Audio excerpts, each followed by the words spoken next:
sa ano yun, di ba? So, magtanong-tanong po tayo, mag-research po tayo. May mga admin naman sa bawat matitinong group. Pwede kayo magtanong doon, mag-PM kayo. Saka kung meron kayong mga binibenta, ayan, pwede nating i-repair sa mga, kagaya ko, sa Bulacan ako, tiga Bulacan ako. Meron tayong tropang tiga Pampanga, tiga Cebu, na pwedeng sila ang bumili. Pwede nating i-repair. O pwede nating siya, fast break, siya ang bibili kung may budget siya o ano. So, yung mga nagpapakita lagi ng pera ng mga vlogger, hindi natin alam kung, siyempre, galing sa panloloko yun eh. Yung kumbaga, yung pag-abuse. Siyempre, di ba, doon sila kumikita.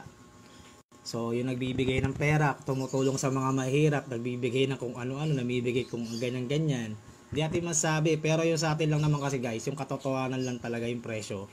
Kasi dami kasi nag-PPM, dami na rin nadali, kahit artista, kahit media, kahit si Boss Toyo, naiinis na rin.